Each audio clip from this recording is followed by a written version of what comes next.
Jimmy Polnick has more of a statement than a question. He said you should do a poutine review. Yeah. He keeps telling me Do you know what poutine is? Yeah. Okay. I've seen Ratatouille. They don't talk about it in Ratatouille. Yeah, but he's Italian. They make Italian. It's not Italian. It's Canadian. Is it? But he's an Italian Canadian. It doesn't. But he's in Canada. Poutine is a Canadian. Is it Canadian street? Yes. Do you know what it is? No. Okay. I've heard of it. So poutine is French fries covered in melted mozzarella and gravy. We've had it. We had that shit like No, that wasn't a real poutine. That was like a Hispanic version of their poutine, and it was really dumb. It was not a poutine, but they actually have a stand at Disney Springs where they sell poutine, where they've got different types, I guess. But yeah, that is a True Blue. From what I'm aware of, the True Blue poutine dish is French fries, mozzarella melted on there, and gravy. Well, Jimmy, submit that to Lay's Potato Chips. Get them to make a poutine flavored Lay's potato chip, and that'll be your snack review. All right. Or you can come down here and cook it for me. Okay, so this name, I'm gonna butcher it. Steven Jr. That's all you get. What's his name? I get it right. Let me see it. This is my game. I'm good at getting this one right here. It's like... Oh, that's Stefan R. Steven. No, it's Stefan. It's Uchida. Stefan R. Uchida Jr. You get at me, I bet you I got that right. Uchida, there we go. Okay. Have you seen or tried the Doomsday Landmine? And if so, what do you think? I've only seen those on Amazon, the Doomsday discs. I haven't bought any of theirs. If you message me and let me know what the numbers are on it are, if it's something that I would consider throwing, I will buy one just to give you like your own special review. But if it's like a completely like overstable disc, I'm not gonna bother. Just because I know my pace and I know what I play, and I'm not gonna buy something that's like, a 13-4-0-3. I know I won't be able to throw it. I think I have one disc that's overstable, which is my Rive, and I think that's a 13-5-0-3 or a 1-3. And I only use that for forehand, and I really think I just got lucky that was beaten in and it flies right for me. But I have not thrown a single Doomsday disc yet, and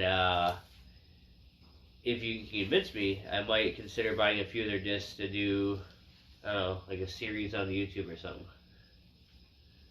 All right. Larry Gamboni asked, what is the proper etiquette for a random that joins your card and is the only one that throws multiple discs on every hole? The proper etiquette, if you're part of the group that's not throwing... Oh, that's hard. It's like, I guess you could just join them.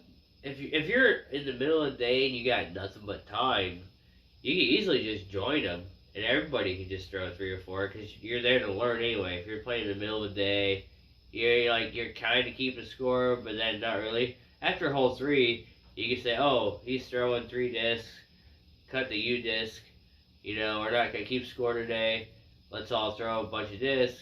I guess that's like the high road and the way to take it less seriously. But if you're there because you want to practice a serious round before a tournament or like handicaps or leagues, I mean, at the same time, it's still practice.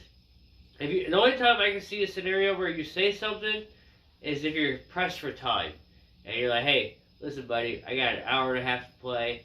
We ain't got time for this shit. Throw one disc or, go play on your own and practice on your own because that's what you're here to do. We're here to get a round in.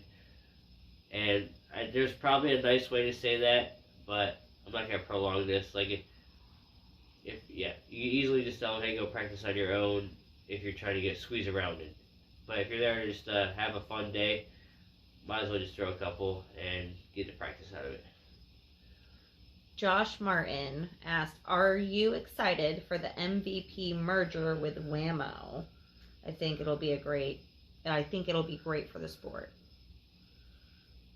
One, I haven't heard about that. And two, I don't know much about Whammo. I actually barely throw MVP as it is. Sasha's huge on MVP, so I guess I can ask her and get back on that one. Or, as the old press secretary would say, I can circle back on that. I have to circle back. But no, I don't know much about Whammo. I throw some. I don't think I have a single MVP. No, I just got one. I got a glow reactor. Not reactor, resistor. Other than that, I don't have many MVP discs. Sasha loves MVP, so I can talk to her about it. And if she gives me some feedback, I'll let you guys know. But other than that, there's not a whole lot I can add. Yeah. Joanne Oslowski asked, "What first caught your interest in disc golf, and how long after that were you hooked?" I got introduced to disc golf from my sister a long, long time ago, and I think it was her boyfriend at the time. And I played for about a year, and I took some time off, and then got a little older, got back into it with other friends. It was a good social act, like a lot of social. And then I was 19 or 20, and we had some friends. We'd go play a little bit, and then I took another break for a year or two, and then I got really heavy into it when I was 21. I started drinking again. It's good social, get out, drink in public event, and then I took 6 or 7 years off, and now I'm back into it. I decided to start a page and make because it's just a big community sport. And I'm into bowling too, which is also a big community sport. So I think it's one of those things that goes hand in hand. I always like competing. I always like playing for fun. So it's a half, but that's pretty much the gist of it. Nothing crazy like piqued my interest other than the social aspect. Andrew Martinez asked, "What brand would you never put in your bag?" I don't know if there's a brand I'll never put in my bag. I mean, that's kind of a hard thing to say. Like, I guess that would be more politically driven, if anything. But if I find a disc that I can throw, I can give two shits who it came from. Oh, you know what? No, there's an answer to that. Franklin. I'll never put a Franklin disc in my bag. I mean, they've never made a good disc. It's just a gimmick. It's, you know. Yeah, I would say Franklin. All right, Jimmy Polnick has another question. What is your favorite movie trilogy, and what is your favorite Canadian band?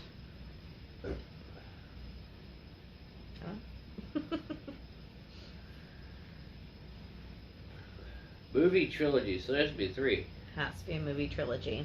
It was very specific. Can it be more than 3? Or is it not a trilogy then? The Bad Boys movies were pretty fucking good. Jackass had a good long list of movies. I did like the Jackass stuff.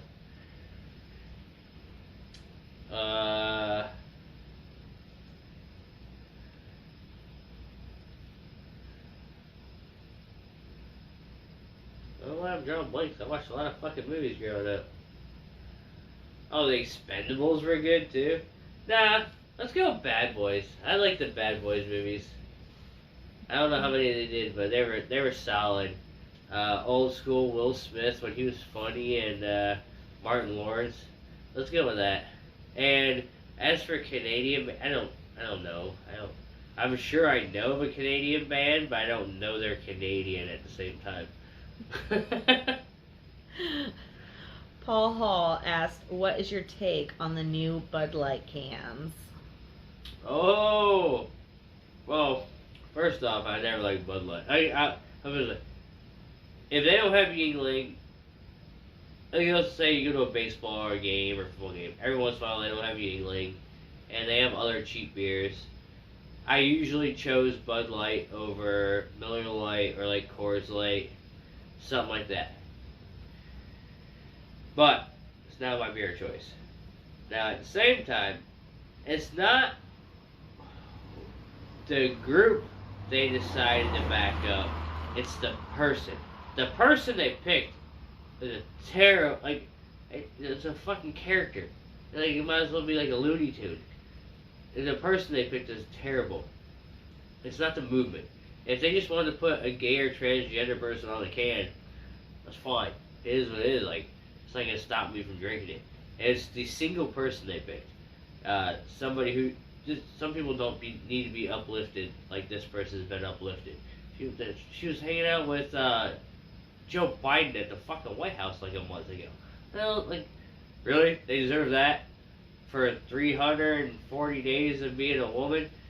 So, it's just goofy stuff. It's a stunt. It's a weird stunt, and I didn't drink Bud Light much to begin with, and I probably won't drink Bud Light anymore. There's so many other options.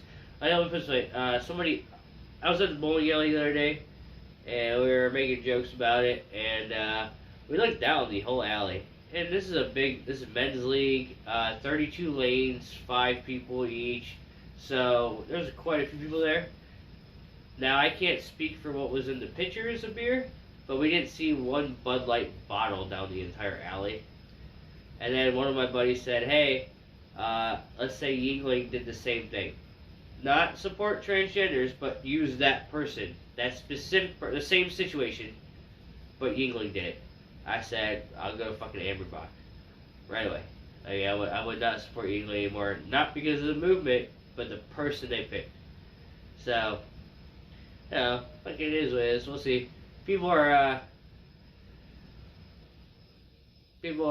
what is it, short-term memory. So people will be mad for a month, 2 months, 6 months, a year, and then they'll go back to drinking Bud Light because it's easily available. So, it was going to be what it's going to be. Jeff Snedden asked, and this gets a little detailed here, when putting, do you hold your off leg, not your planted leg, up or keep both feet on the ground? If the off leg comes up, do you keep it up until the disc hits chains or until it stops in the basket or on the ground? That is a good question, actually, because I was thinking, I actually had to run that through my head, and I'm just doing it now. Because at first I was reading it and I was a little mixed up, confused. No, I know exactly what you mean. So if I'm short, I do plant it. Just plant it. If it's 15 feet, I can plant it.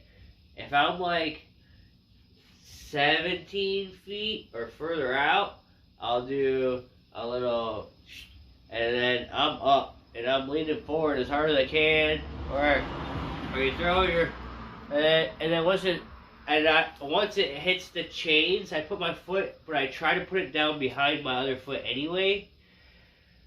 Does it always happen? No. But that's what I attempt to do. And every once in a while you get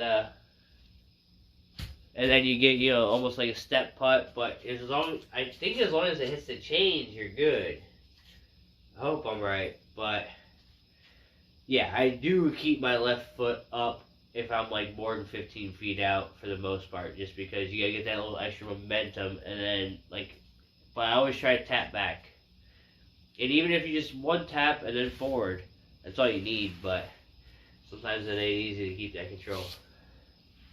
Red Rack asked, what is the furthest length that you have gone to find a lost disc? Or what is the greatest effort that you have ever put into finding a lost disc?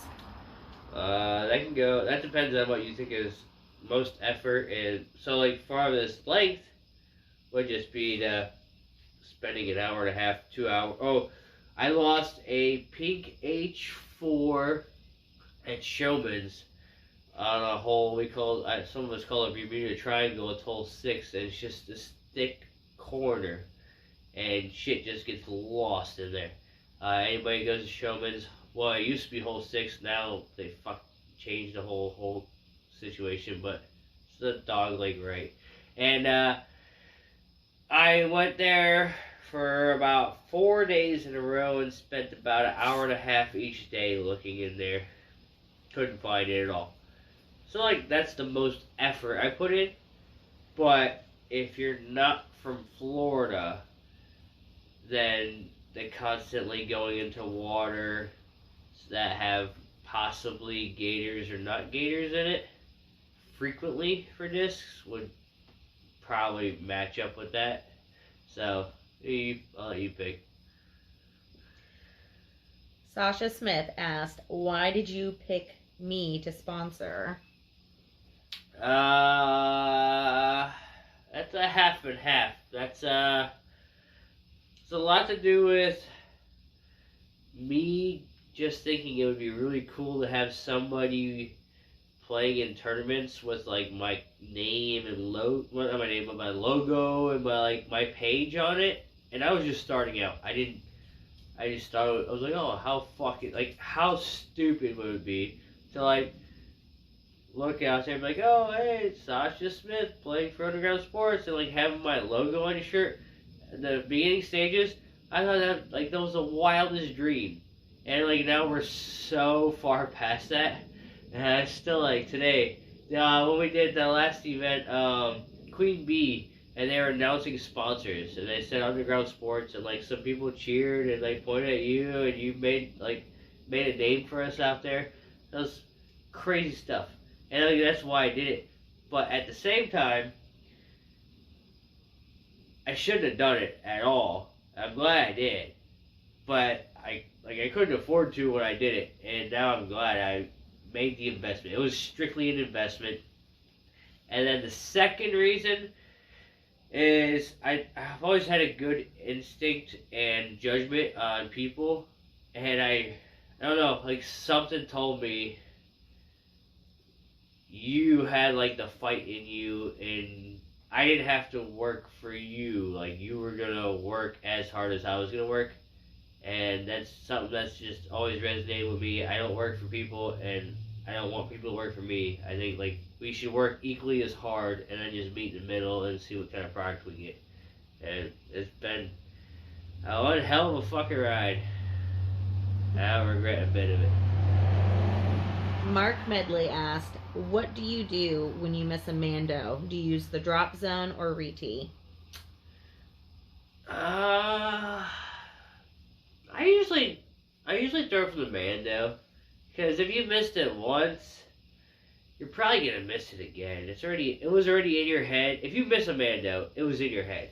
That's 80% of the time. If you miss a Mando, it was in your head. Now it's 100% in your head. Why go for it again? Now, the only exception I would have to say to that is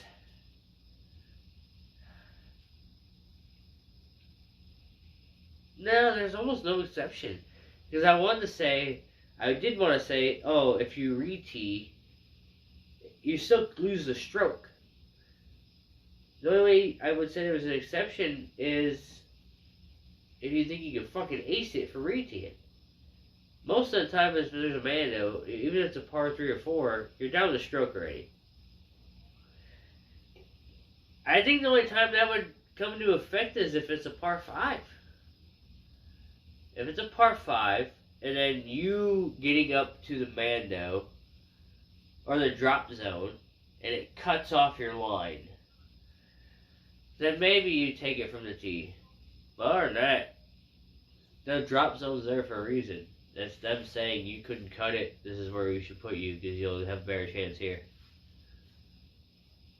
Nick Sears asked, do you put peanut butter on one side or both sides of the bread before adding jam?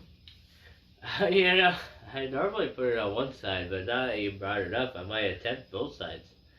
Now, I'm assuming you mean both slices, not both sides of one piece of bread, because then you wouldn't be able to hold it. But No, I usually just do one size peanut butter, one size jelly, but I don't eat peanut butter and jelly often either. That's just too much bread for me. I'm not a big bread guy. If anything, put it on a burger. Wendy Selfman asked, what is the golden rule of disc golf? And this is a two-parter. And what is an interesting fact about disc golf? So, golden rule of disc golf. And then something random and interesting. Golden rule. That's a hard one because there's so many things that are, most things considered golden, but everybody should know.